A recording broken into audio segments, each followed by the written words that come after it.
نحمده ونصلي على رسوله الكريم اما بعد فاعوذ بالله من الشيطان الرجيم بسم الله الرحمن الرحيم الباب الاول فرسٹ چیپٹر پہلا باب پہلا دروازہ فقہ اسماء اللہ و صفاته فقہ انڈرسٹینڈنگ سمجھ بوجھ اسماء نام اللہ کے اللہ تعالی کے نام و صفاته اور اس کی صفات کی سمجھ بوجھ. فقہ اسماء اللہ و صفاتہ میں 10 چیزیں آتی ہیں. الاول فقہ العلم باللہ و اسمائہ و صفاتہ. فقہ العلم، علم کی سمجھ کس بارے میں؟ اللہ کے بارے میں، اس کے نام اور صفات کی، یعنی اللہ کے بارے میں جاننا اور اس کے نام اور صفات کے بارے میں جاننا، اس بات کی فقہ. الثانی فقہ عظمت الرب، رب کی عظمت کی فقہ سمجھ بوجھ کہ اللہ کی عظمت کتنی ہے، اللہ کی بڑائی. الثالث فقہ قدرت الرب، رب کی قدرت کی فقہ. الرابع فقہ رحمت الرب، رب کی رحمت کی فقہ. الخامس فقہ علم الرب، رب کے علم کی فقہ. السادس فقہ جمال الرب، رب کے جمال کی فقہ. السابع فقہ اسماء اللہ الحسنى، اللہ کے اچھے اچھے ناموں کی فقہ. الثامن فقہ صفات اللہ و افعالہ، اللہ کی صفات اور افعال کی فقہ. التاسع فقہ احکام الاسماء والصفات، اسماء اور صفات کے احکام کی فقہ. العاشر فقہ التعبد باسماء اللہ و صفاتہ، اللہ کے ناموں اور صفات کے ساتھ عبادت کرنے. باللہ و اسمائہ و صفاتہ، اللہ تعالیٰ اس کے ناموں اور اس کی صفات کے علم کی سمجھ یا اس کی فقہ. قال اللہ تعالی، اللہ تعالیٰ کا ارشاد، علم پس جان لو، علم حاصل کرو، انہ بے شک وہ، لا الہ الا اللہ نہیں کوئی الہ برحق، معبود برحق، الا اللہ سوائے اللہ کے، مگر اللہ. واستغفر لذنبک، اور بخشش مانگیے اپنے گناہ کی. وللمؤمنین والمؤمنات، مومن مردوں کی اور مومن عورتوں کی خطاؤں کی. واللہ، اور اللہ، یعلم جانتا ہے، متقلبکم ومثواکم، تمہارا چلنا پھرنا اور تمہارا ٹھکانا، تمہاری حرکت اور تمہارے قیام، سب کے بارے میں اللہ خوب جانتا ہے. سورۃ محمد آیت 19. وقال اللہ تعالی، اور اللہ تعالیٰ کا اعلموا جان لو، ان اللہ شدید العقاب، کہ اللہ سخت سزا دینے والا ہے. وان اللہ غفور الرحیم، اور بے شک اللہ غفور الرحیم ہے. ما علی الرسول الا البلاغ، رسول پر پہنچانے کی سوا کوئی ذمہ داری نہیں. واللہ یعلم ما تبدون وما تکتمون، اور اللہ خوب جانتا ہے جو تم ظاہر کرتے ہو اور جو تم چھپاتے ہو. سورۃ المائدہ 98-99. یہاں پر انہوں نے استشہاد کے طور پر، دلیل کے طور پر، ایویڈنس کے طور پر 2 آیات پیش کی ہیں کہ یہ علم کیوں ضروری ہے، اللہ کے بارے میں جاننا، اس کے ناموں کے بارے میں جاننا اور اس کی صفات کے بارے میں جاننا. تو اس میں اللہ سبحانہ وتعالیٰ نے خود اس کا حکم دیا ہے کہ تم جانو، تمہیں جاننا ہے. فعلم، رائٹ، امر کا صیغہ ہے. اور پھر اعلموا، تم سب جان لو. کس بات کو جان لو؟ کہ اللہ تعالیٰ سخت سزا بھی دیتا ہے اور غفور رحیم بھی ہے. تو اس سے کیا پتہ چلتا ہے کہ اللہ کی وحدانیت، توحید، اللہ کی صفات، اس کے نام، ان کو جاننا ضروری ہے، لازم ہے، کیونکہ ہمیں اللہ سبحانہ وتعالیٰ نے اس کا حکم دیا ہے. واضح؟ یعنی یہ ایسا کام نہیں ہم کر رہے کہ جو بس ایسے والنٹریلی یا آپشنل یا دل چاہے تو کر لے نہیں تو نہ کرے، بلکہ اس کا کرنا ضروری ہے. العلم باللہ واسمائہ وصفاتہ اشرف العلوم واجلھا واعظمھا علی الاطلاق. العلم، علم، جاننا، باللہ، اللہ کو، واسمائہ، اور اس کے ناموں کو، وصفاتہ، اور اس کی صفات کو، اشرف العلوم، علوم جتنے بھی ہیں دنیا میں، واٹس ایور، ان سب میں اشرف ہے. اشرف کہتے سب سے بلند، سب سے اونچا، سب سے بہترین، شرف والا، معزز. وہ اجلھا، اور سب سے بلند، جلال والا، عظمت والا، وَأَعْظَمِهَا اور سب سے بڑا، علی الاطلاق، مطلقاً، ایبسولوٹلی، ٹھیک ہے نا، علی الاطلاق، یعنی اس میں کوئی شک ہی نہیں، اس میں کوئی ڈفرنس آف اوپینین ہی نہیں کہ سب سے اہم اور سب سے بلند، سب سے معزز، سب سے بزرگی والا، سب سے عظمت والا علم دراصل اللہ کے بارے میں جاننا، اس کے ناموں کے بارے میں جاننا اور اس کی صفات، کیونکہ وہی ہمارا خالق ہے، وہی مالک ہے. والعلم باللہ تبارک و تعالی اصل الاشیاء کلها، اللہ تبارک و تعالی کے بارے میں جاننا تمام اشیاء کی اصل ہے. یعنی اگر خالق کا پتہ چل جائے گا تو مخلوق کے بارے میں پھر تبھی صحیح نقطہ نظر ہوگا. اگر ہم کریشن کو تو جانیں اور ہر چیز جو ہمارے سامنے ہے اس کو ہم ڈسکور کرنے کی فکر کریں، لیکن آج تک ہم یہ نہ جانیں کہ ان سب چیزوں کو پیدا کرنے والا کون ہے، وہ خود کیا ہے، تو پھر ہمارا کریشن کے بارے میں جاننا بھی ادھورا ہے، درست نہیں.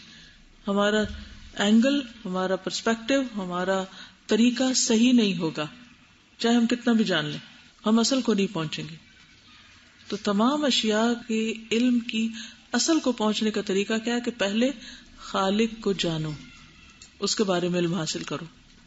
حتی ان العارف به، حتی یہاں تک کہ، ان بے شک، العارف پہچاننے والا، جاننے والا، بھی اس کو، حقیقت المعرفتی، معرفت کی حقیقت، یعنی جو حق ہے جاننے کا، پہچاننے کا، یستدل، دلیل حاصل کرتا ہے، بما عرفا، جو اس نے جانا ہوتا ہے، من اسمائہ، اس کے ناموں میں سے، وصفاتہ، اور اس کی صفات میں سے، علی ما یفعلہ، اوپر اس کے جو وہ کر رہا ہوتا ہے اس کو، ٹھیک ہے، جو وہ کرتا ہے، جو اس کا کام ہے. یعنی جو عارف ہوتا ہے، عارف بھی کی ضمیر کدھر جا رہی ہے؟ حتی ان العارف بھی، یہاں تک کہ اس کو پہچاننے والا، کس کو؟ علم باللہ، اللہ کے بارے میں علم کو جو جانتا ہے، حقیقت المعرفت، جسے جاننا چاہیے، تو وہ دراصل استدلال پکڑتا ہے اس میں سے جو وہ جانتا ہے، اسماء و صفات میں سے، ان کاموں کے بارے میں جو وہ کرتا ہے. نہیں، اللہ تعالیٰ جو کچھ بھی کرتا ہے اس کا پتہ کہاں سے چلے گا، اس کا حق کیسے ادا ہوگا، اللہ کے بارے میں جاننے کا طریقہ کیا ہوگا؟ اسماء و صفات کو جانا چاہیے، ٹھیک ہے نا. مثلا میں یہ دعویٰ کروں کہ میں اللہ کو بہت جانتی ہوں، مجھے اللہ سے بڑی محبت ہے، اور ایک نام نہیں پتا اور اس کا ایک کام نہیں پتا، کہ اس کے جو نام ہے وہ اس کے کاموں کو بھی ظاہر کرتے ہیں، ٹھیک ہے نا. سمجھ آ گئی آپ کو؟ استدلال کا دلیل سے ہے، ریفرنس کے معنوں میں آتا ہے، ریفرنس دینا ہے، دلیل لینا. یعنی اللہ کے بارے میں علم کی حقیقت کو پہنچ ہی نہیں سکتے آپ جب تک کہ آپ اس کے اسماء و صفات کو نہیں جانتے. اور اس کے اسماء و صفات جو ہیں اسی سے تو پتہ چلتا ہے کہ اس نے کیا کیا کیا ہے، ٹھیک ہے نا. ہاں. To know Allah, to understand His actions, to understand His decree, everything you have to have knowledge of His asma and sifat, because that's the basis. Yes. The basis of understanding Allah, the foundation, that is also His sifat and His asma. یعنی جب تک آپ کو اللہ تعالیٰ کے اسماء اور صفات کا نہیں پتہ چلے گا، آپ کو نہیں سمجھ آئے گی کہ اللہ تعالیٰ نے کیوں کوئی حکم دیا ہے یا کیوں کوئی کام کیا ہے. اس کی نہ شریعت سمجھ آئے گی، نہ ہی اس کے کائنات میں جو تبدیلیاں آتی ہیں، جو بھی اس کے چینجز ہیں. پھر بندہ صحیح مقام پہ پہنچتا ہی نہیں، وہ یہی کہتا رہتا اللہ تعالیٰ نے ایسا میرے ساتھ کیوں کیا. اپنے آپ کو ہلاک کر ڈالتے ہیں کیونکہ ان کو سمجھ ہی نہیں آتی یہ سب کیوں ہو رہا ہے، کیونکہ وہ نہ اللہ کی عظمت کو پہچانتے ہیں، نہ اس کے علم کو جانتے ہیں، نہ اس کی عظمت کو جانتے ہیں، یعنی اس کے بارے میں کچھ جانتے ہی نہیں ہے. تو پھر اس کے ایکشن کو کیسے سمجھیں گے کہ وہ کیوں کوئی کام کر رہا ہے؟ مثلا کوئی فوت ہو جاتا ہے یا کسی کے ساتھ کوئی حادثہ ہو جاتا ہے تو اس کو سمجھانا کتنا مشکل ہے. کیوں مشکل ہوتا ہے؟ کبھی آپ کو ایسی کوئی مشکل پیش آئی؟ کوئی کہتا ہے ہماری دعائیں نہیں قبول ہوئی، ان کو یہ نہیں پتا کہ دعائیں قبول ہونے کے طریقے کون کون سے ہیں. بعض لوگ چھوٹی چھوٹی چیزوں پر اعتراض کر رہے تھے، یہ کیوں ہے، اللہ نے یہ کیوں بنا دیا، یہ ایسا کیوں کر دیا، ویسا کیوں کر دیا. اللہ کے جتنے بھی ایکشنز ہیں وہ کیسے سمجھ آئیں گے؟ اللہ کو پہچان کر. اور اللہ کو پہچاننے کے لیے کیا کرنا ہوگا؟ اسماء و صفات کو جاننا ہوگا. اسپیشلی جو ایتھیسٹ لوگ ہوتے ہیں ان کا ایک سب سے بڑا اعتراض یہ ہوتا ہے نا کہ اف گاڈ از دیئر تو پھر دنیا میں اتنا ظلم کیوں ہو رہا ہے. تو اس کے لیے you need to know that God is not only love. جیسے کرسچنس کے آئی تھنک وہاں سے یہ کانسیپٹ آیا بیکاز دے تھنک کہ گاڈ از اونلی لو. تو اس کی وجہ سے پھر یہ کنفیوژن ایون مسلمز میں ہے کہ اچھا if God is love then you know why is there so much evil. کیونکہ بعض لوگ اردو میں بھی ایک پوئم ہے جو بہت مشہور ہوئی بھی اور بچوں کو بھی سکھا رہے ہوتے ہیں, اللہ ہے بس پیار ہی پیار, سنا ہوگا, اور اس کو بہت مزے سے گاتے ہیں.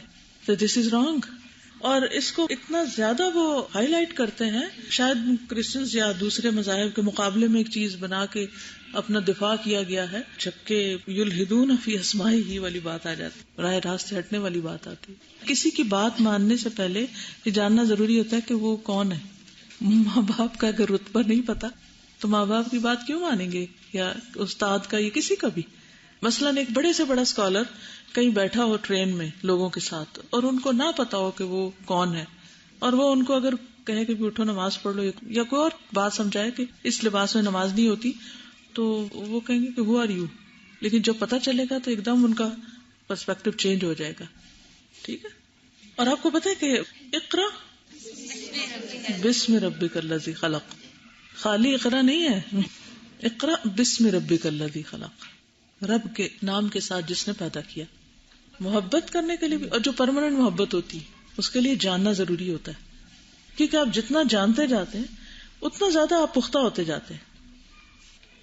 یہی وجہ تھی کہ جو مشرک تھے وہ لوگ اس چیز کو ڈینائی کرتے تھے کیونکہ وہ اللہ کی صفات میں نہیں مانتے تھے. اور جب نبی صلی اللہ علیہ وسلم لے کے آئے ہیں کہ اللہ تعالیٰ کے رحمان, جب انہوں نے کہا تھا کہ ہم نے نہیں لکھنا, تو پھر انہوں نے ریوالٹ کیا تھا کیونکہ ان کی تھنکنگ ہی نہیں تھی ویسی. ہمیں نہیں پتا رحمان کون ہے. جب تک یہ پتا نہ ہو کہ رحمان کون ہے تو اس وقت تک انسان کے کام ٹھیک نہیں ہو سکتے, سوچ ہی ٹھیک نہیں ہو سکتی. جب سوچ ہی صحیح نہ ہو تو عمل کہاں سے درست ہوگا. ایک چھوٹا سا ہال تھا جس کے اندر انہوں نے اللہ تعالیٰ کے 2 ناموں اللطیف اور الخبیر کو لوگوں کے اندر راسخ کرنے کے لیے ایک پوری پریزنٹیشن کی. اس میں انہوں نے سب سے پہلے سورہ یوسف کی جو آیات ہے کہ جس میں حضرت یوسف علیہ السلام کہتے ہیں کہ میں اللہ تعالیٰ تیری محبت کے لیے میں جیل خانے کو پسند کرتا ہوں, اور میں اس چیز سے جو یہ عورتیں مجھے جس چیز کی طرف بلا رہی ہیں. تو اس کے بعد ایک اور لڑکی کھڑی ہوئی تھی اور اس نے ایک پانی کا باؤل تھا اور اس کے اندر ایک گلاس رکھا ہوا تھا. اس نے کہا کہ ہمارے دل میں کیوں اللہ سبحانہ تعالیٰ کی محبت پیدا نہیں ہوتی. تو اس میں وہ بتانے لگے کہ ہم جانتے ہی نہیں اسے, یعنی ہم کہتے ہیں ذکر کرو لیکن اللہ سبحانہ تعالیٰ کی پہچان ہمارے اندر آتی ہی نہیں. تو انہوں نے کہا کہ ہمارا دل اصل میں جب ہم پیدا ہوتے ہیں بالکل پیور ہوتا ہے, جیسے اس گلاس میں پانی آپ کو نظر آ رہا ہے. پھر اس کے بعد انہوں نے ایک انک کا قطرہ اس پانی میں ڈال دیا. تو انہوں نے کہا دیکھو پانی گندا ہو گیا نا, صرف ایک قطرے سے پانی بالکل گدلا ہو گیا. تو اب ہمیں اسے پیور کرنا ہے. اسی طرح اللہ نے تو ہمیں اپنی محبت پہچان دے کے پیدا کیا, لیکن دنیا کی ایک قطرے کی محبت نے ہمارے پورے دل کو گدلا کر دیا. تو کہتے ہیں صاف کیسے کرے, تو کہتے ہیں اس میں پیور واٹر ڈالے. تو وہ پھر ہمارے سامنے اور ڈالتی گئی اور پانی گدلا نکلتا گیا. تھوڑا سا اس نے روک دیا کہ اب بدلا, ابھی بھی اور ڈالنا ہے. تو ڈالتی گئی تو یہاں تک کہ پانی بالکل صاف ہو گیا. پھر ایک اور لڑکی کھڑی ہوئی تھی, تو انہوں نے اس طرح ہمیں ایک پریزنٹیشن اسی وقت دکھائی کہ اس وقت ہم یہاں پر کھڑے ہوئے, اور انہیں وہ ایگزیبیشن سینٹر کا مارک میپ پہ دکھایا. تو کہتی ہم اور دور سے دیکھتے ہیں, اور دور سے ہوتے ہوتے ہم نے سعودیہ کا میپ دیکھا, پھر ہم زمین کا دیکھا, پھر ہوتے گلیکسیز آتے بہت دور ہم نکل گئے, بہت زیادہ. کہتی اب ہم واپس آتے ہم پھر اسی جگہ پر آ گئے جس جگہ سے ہم چلے تھے. تو اس نے اس وقت وہ حدیث بیان کی کہ اللہ سبحانہ تعالیٰ کے ہاتھ میں 7 آسمان اور 7 زمین ایسے جیسے ہمارے ہاتھ میں یہ رائی کا دانہ. اور اسی وقت انہوں نے نا چھوٹی چھوٹی بوٹلز میں رائی کے دانے ڈالے ہوئے تھے اور وہ سب میں ڈسٹریبیوٹ کر دیے کہ آپ دیکھیں کہ رائی کا دانہ ہمارے ہاتھ میں کتنا چھوٹا ہے تو اللہ سبحانہ تعالیٰ کے نزدیک. پھر انہوں نے ایک ونڈو بنائی تھی, اس میں انہوں نے کہا سوچے اس میں اللہ تعالیٰ کے کون سے 2 نام ہو سکتے ہیں. تو پھر اللطیف اور الخبیر اس میں بہت بڑا لکھا ہوا تھا. خود امیجن کریں کہ ہماری نظر میں رائی کے دانے کو ہم کوئی بھی اہمیت نہیں دیتے, تو اللہ سبحانہ تعالیٰ اتنے رائی کے دانے کے باوجود ہم سب کو جانتا ہے, اور صرف جانتا ہی نہیں ہر چیز کے بارے میں پوری طرح باخبر ہے.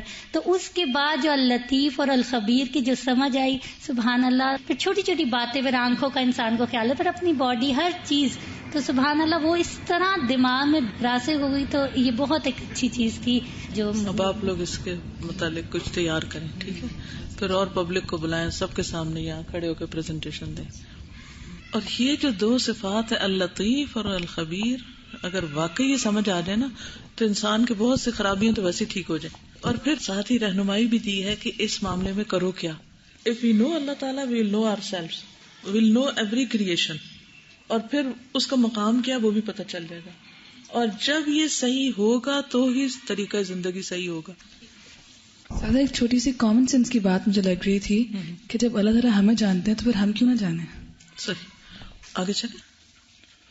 وَعَلَى مَا يُشْرِعُهُ, اور اس پر جو وہ شریعت دیتا ہے, من الاحکام, احکام میں سے, وَعَلَى مَن يَأْمُرُ بِهِ مِنَ السُّنَنِ وَالْآدَابِ, اور اوپر اس کے جو حکم دیتا ہے اس کا سنتوں اور آداب میں سے, یعنی سارے احکام, شریعت, سنن, آداب. لِأَنَّهُ سُبْحَانَهُ لَا يَفْعَلُ, کیونکہ وہ سبحانہ اللہ سبحانہ وتعالی نہیں کرتا الا ما ہوا مقتضى اسمائہ وصفاتہ, مگر وہ جو تقاضا ہے اس کے ناموں اور صفات کا. یعنی اللہ تعالی کے جو ایکشنز ہیں ان کو سمجھنے کے لیے اس کے اسماء اور صفات کو سمجھیے. اسی کے ذریعے پتہ چلے گا کہ اس کا کوئی ایکشن کیسا ہے اور کیوں ہے. کیوں کا جواب اسی میں ملے گا جب ہم اس کی اس صفت کو جانیں گے. جیسے المحیی الممیت ہے مثلا, یا باقی بھی جو اسماء و صفات ہیں ان میں بھی. فَأَفْعَالُهُ, اب آپ لوگ ترجمہ ساتھ ساتھ کریں تو پھر آپ کا بھی ایکٹیو مائنڈ رہے گا, ورنہ خالی لسننگ سے آپ لوگ لاسٹ ہو جائیں گے. فَأَفْعَالُهُ, تو اس کے افعال, کلها, سارے کے سارے اس کے, دائرۃ, سرکل کرنے والے, گھومنے والے ہیں, بین العدل, عدل کے درمیان, والفضل, اور فضل کے, عدل اور فضل کے درمیان ہے اس کے سارے اعمال, والحکمت والرحمت, حکمت اور رحمت کے درمیان. یعنی ایک طرف اس کا عدل ہے اور دوسری طرف فضل ہے, ایک طرف حکمت ہے اور دوسری طرف رحمت ہے. والایمان باللہ, اور اللہ پر ایمان, احد, ایک, ارکان الایمانی, ایمان کے ارکان یا پلرز میں سے ایک ہے. اللہ پر ایمان, ایمان کے ارکان کا ایک حصہ ہے, ٹھیک ہے. بل ہوا, بلکہ وہ, افضلھا, سب سے افضل ہے, وہ اصلھا, اور اس کی بنیاد اور اس کی اصل, وہ اعظمھا, اور اس میں سب سے عظیم, بڑا.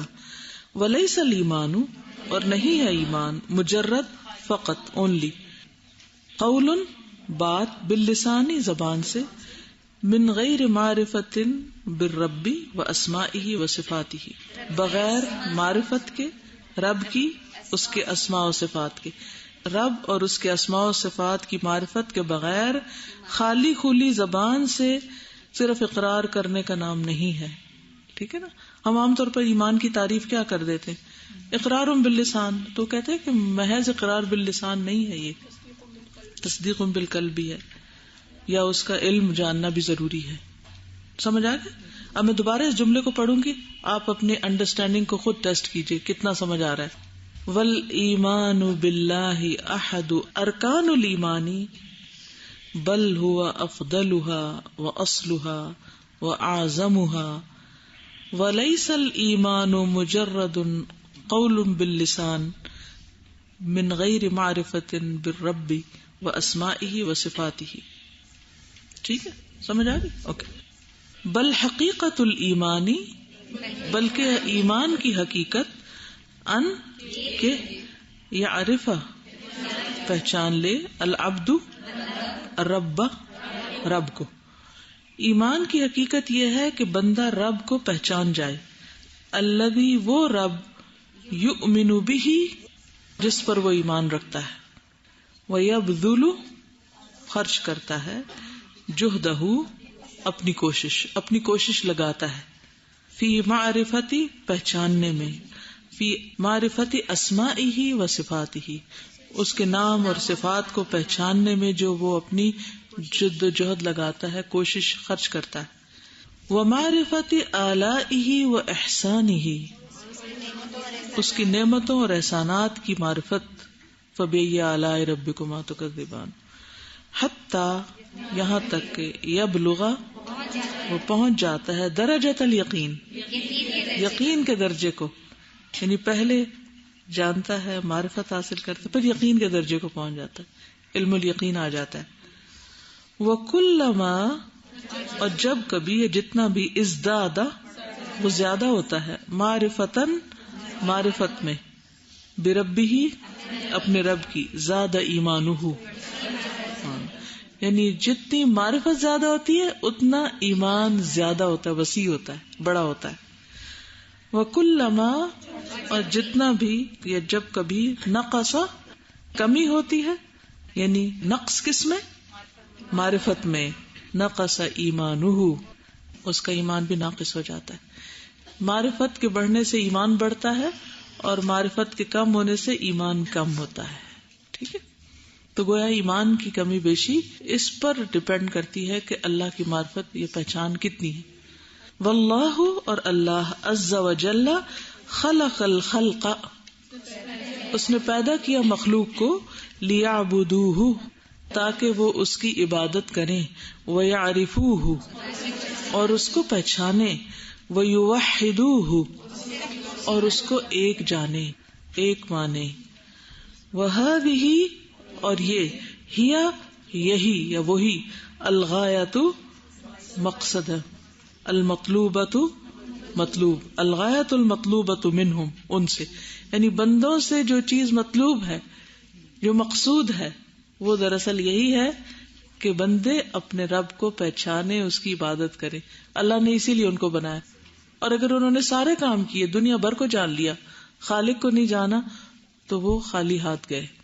فالاشتغال، پس مشغولیت، مصروفیت، بذالک، اس کی، اس کام میں، اس علم میں، اشتغال مشغولیت ہے، مصروفیت ہے، بما خلق لہ العبد، جس کے لیے اس نے عبد کو پیدا کیا. وترکہ، اور اس کا چھوڑ دینا.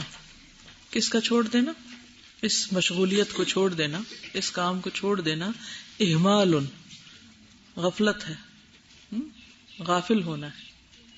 لما خلق لہ، جس کے لیے وہ پیدا کیا گیا، یعنی جس کام کے لیے انسان پیدا کیا گیا ہے، اگر وہ اسی کو چھوڑ دے تو یہ ایک بہت بڑے نقصان کی بات ہے. وَتَرْكُهُ إِهْمَالٌ لِمَا خُلِقَ لَهُ، یعنی جس کام کے لیے بندہ پیدا کیا گیا ہے اس سے غفلت برتنا ہے.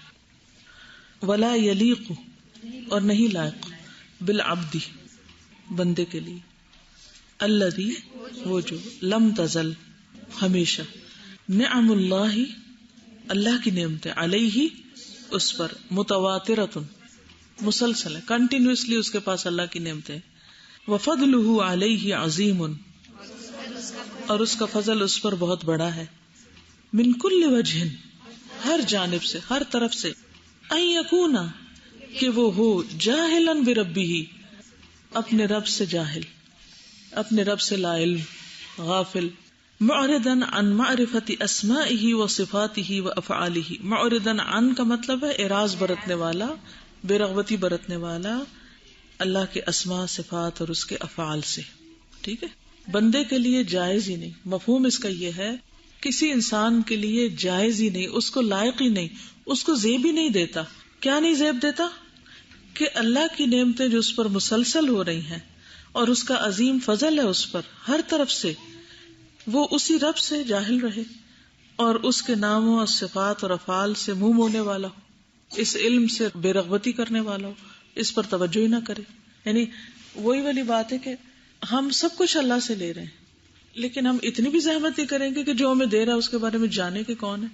چھوٹی سی مثال سے اس بات کو سمجھیں. آپ کے پاس کوئی بہت ہی قیمتی اور بہت ہی خوبصورت چیز آتی، ایک گفٹ پیک میں بند، تو آپ اس کو جب کھولتے ہیں تو آپ کی خوشی ہوتی ہے نا، آپ اسے دیکھتے ہیں، اور جب وہ دیکھتے ہیں تو وہ چیز عین آپ کی ضرورت ہوتی، وہ آپ کی لائف ہے، اور آپ اتنا خوش ہوتے ہیں کہ اگر یہ چیز مجھے اس وقت نہ ملتی تو میں مر جاتی. تو کیا ایک دفعہ بھی نہیں سوچیں گے کہ یہ ہے کون محسن جس نے مجھے اس مصیبت کے وقت میں یہ چیز بھیج دی؟ سوچیں گے یا نہیں؟ ہم زندہ ہیں تو اس وجہ سے کہ اللہ ہمیں وہ تحفے بھیج رہا ہے جو ایک طرح سے گفٹ پیک میں ہی کورڈ ہے نا، ہمیں نہیں پتا، ہم ان کو انکور کر رہے ہیں. اس وقت دنیا بھر کے سائنٹسٹ، علماء وغیرہ کیا کر رہے ہیں؟ مختلف جو نعمتیں اللہ نے دی ہیں ان کو بس ڈسکور کر رہے ہیں نا. یہ نہیں سوچتے کہ بنایا کس نے اس کو، یہ سوچنا نہیں چاہتے کہ کس قدر حماقت کی بات ہے کہ آپ وہ چیز تو کھا لیں جو کسی نے بھیجی، اور یہ پوچھنے کی زحمت ہی نہ کریں پکائی کس نے تھی، بنائی کس نے تھی، لایا کون تھا، یہ مجھ تک کیسے پہنچ گئی، آخر مجھے ہی کیوں ملی، کسی اور کو کیوں نہیں مل گئی.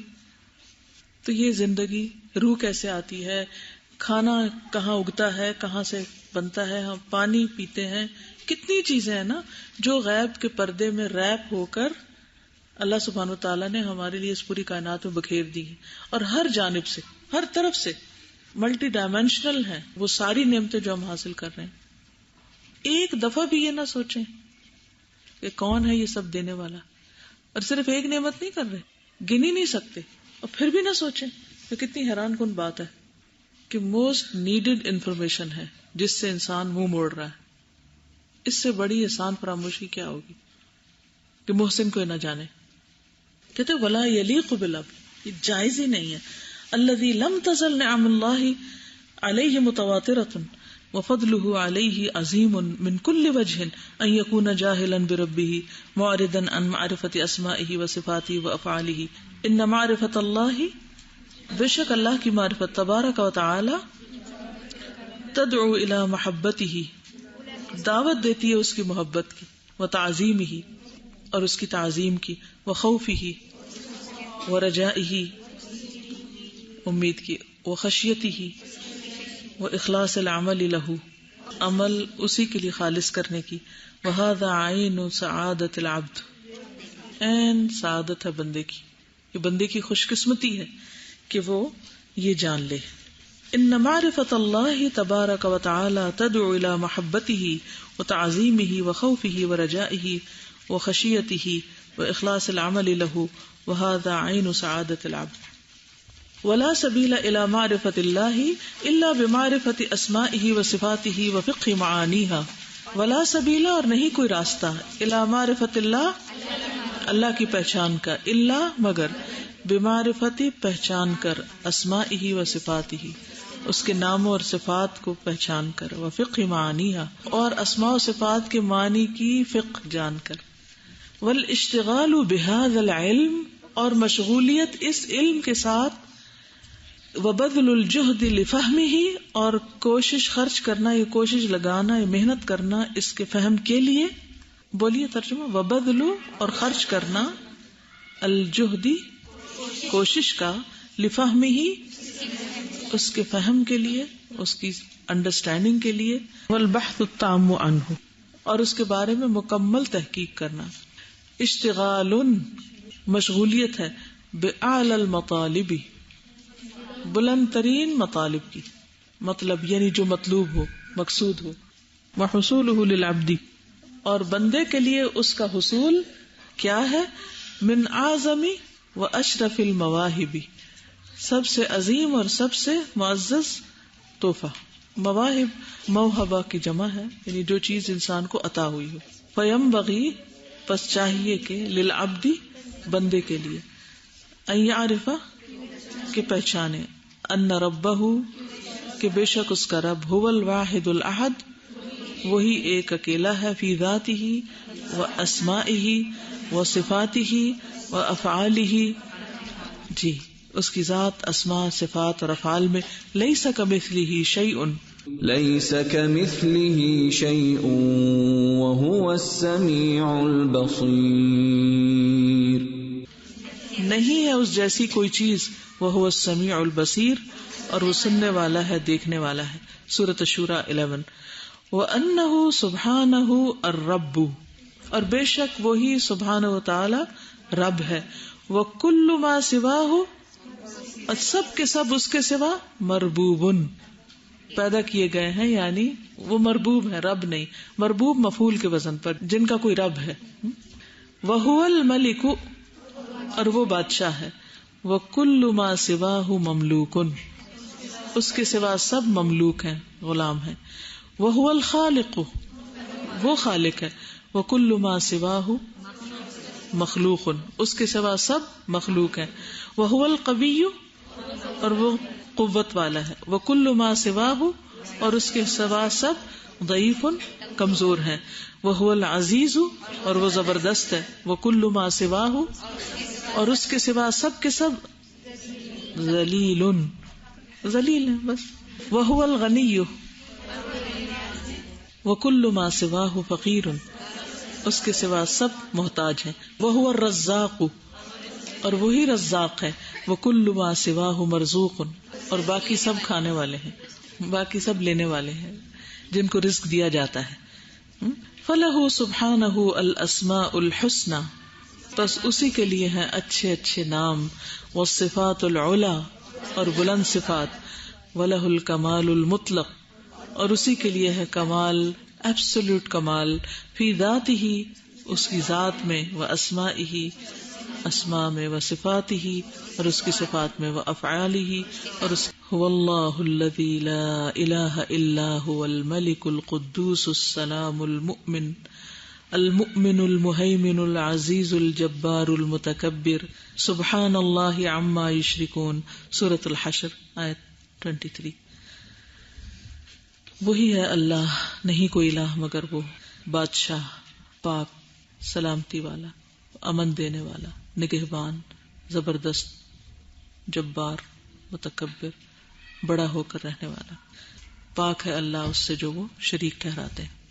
وَلَهُ جل جلالہ اور اسی کے لیے ہے جل جلالہ، اس کی بزرگی بزرگ ہے، یعنی صفات الکمالی، اسی کے لیے ہے کمال کی صفات، یعنی ساری صفات اپنے کمال کے ساتھ اسی کو زیبا ہے، اسی کے لیے ہے، اسی کا حق ہے. وہ صفات الجلال اور بزرگی کی صفات، کمال کی صفات، بزرگی کی صفات، اور صفات الجمال اور خوبصورتی کی صفات، یعنی اسی کے لیے ہیں اچھے اچھے نام، اچھی اچھی صفات. الخالق البارئ المصور لہ الاسماء الحسنى، وہی ہے اللہ خالق، پیدا کرنے والا، تصویر کشی کرنے والا، اسی کے ہیں اچھے اچھے نام. یسبح لہ ما فی السماوات والارض، آسمان و زمین کی ہر چیز اس کی تسبیح بیان کر رہی ہے. وہو العزیز الحکیم اور وہ زبردست ہے، حکمت والا ہے. وہذہ المعرفۃ اور یہ معرفت، یہ علم، یہ پہچان، ہی غذاء القلوب دلوں کی غذا ہے، دلوں کا کھانا ہے. وبہا تزکی النفوس اسی سے تزکیہ ہوتا ہے نفسوں کا. وتطمئن القلوب اور اطمینان پاتے ہیں دل. وتنشط اور ایکٹیو ہو جاتے ہیں. لطاعت اللہ اللہ کی اطاعت کے لیے. بذکرہ اس کے ذکر کے ساتھ، و محبت ہی اور اس کی محبت کے ساتھ، و عبادت ہی اس کی عبادت کے ساتھ، و تعظیم ہی اور اس کی تعظیم کے ساتھ، و تکبیر ہی اور اس کی بڑائی بیان کر کے، و حمد ہی و شکری اس کے حمد اور شکر بیان کر کے دل مطمئن ہوتے ہیں اور ایکٹیو ہو جاتے ہیں. تو خلاصہ کیا ہے ایک جملے میں؟ فقہ العلم باسماء اللہ و صفاتہ، اللہ کے اسماء اور صفات کے علم کے فقہ، اس کی دلیل کیا ہے، اس کا جاننا کیوں ضروری ہے اور اس کا فائدہ کیا ہے. شروع میں انہوں نے دلیل دی، یہ حکم ہے اللہ کا، ٹھیک ہے. پھر انہوں نے اس کی ریزن بتائی ہے، اللہ کو پہچاننے کے لیے اس کی اسماء و صفات کی پہچان ضروری ہے. اور پھر اس کا فائدہ بتایا گیا کہ یہ اصل علم ہے، یہی اصل الاشیاء ہے، یہی غذاء القلوب ہے، اسی سے تزکیۃ النفوس ہوتا ہے، اسی سے دلوں کو اطمینان ملتا ہے، اسی سے اللہ کے ذکر، اطاعت، محبت، عبادت، تعظیم، تکبیر کے لیے انسان ایکٹیو ہوتا ہے. یہ سارے اعمال اس کے بعد ہی آتے ہیں جب انسان کو حق کا معرفت ہی ہو جاتا ہے. مجھے تو یہ سمجھ آئی کہ ہر چیز اپنی پلیس، مقام پر صرف اس وقت آ سکتی ہے جب ہم اللہ تعالیٰ کو پہچانیں، یعنی یہ کی ہے، ٹھیک ہے نا. یہ جگسا پزل ہوتی ہے نا جیسے، تو اس کا ہر پیس اپنی جگہ پر آ جاتا ہے اگر پہلا پیس آپ صحیح جگہ لگا دیں. یعنی ایک پیس اگر مسنگ ہو تو باقی چیزیں جو ہیں وہ درست نہیں رہتی. اول، آخر، انجام، جزا، سزا، سب کچھ، تقدیر، یعنی بڑے بڑے مسئلے جو ہیں وہ اسی سے ہی حل ہوں گے. باعمل اور بے عمل انسان میں فرق سمجھ گئی ہے، اسی لیے انہوں نے کتاب کا نام فقہ رکھا ہے. جانا ہے، سمجھا نہیں، انفارمیشن ہے، صرف یقین کے درجے کو نہیں پہنچا. پہلا سبق کرنا چاہیے تھا، لیکن اب ہم اتنے بڑے ہو کے یہ کر رہے ہیں. ابھی بھی تیار کہاں ہے، ابھی فار گرانٹیڈ لیتے ہیں کہ ٹھیک ہے اگر ٹائم مل گیا تو سیکھ لیں گے، نہیں تو نہیں. اگر ہم اپنے نفس کی ضمیر کی آوازوں پر توجہ دیتے رہیں تو فطرت میں تو ہمارے اللہ کی پہچان سب کے اندر ہوتی ہے، جو بھی بچہ پیدا ہوتا ہے پھر وہ بڑا ہوتا ہے، لیکن اثرات جو قبول کرتا ہے ماحول سے اور جو ساری چیزیں ہوتی ہیں وہ اس کے دل پہ ایسے اثرات چھوڑ دیتی ہیں کہ جس کی وجہ سے پھر نور آتا نہیں ہے. سبحانک اللہم و بحمدک، اشہد ان لا الہ الا انت، استغفرک و اتوب الیک. السلام علیکم و رحمۃ اللہ وبرکاتہ.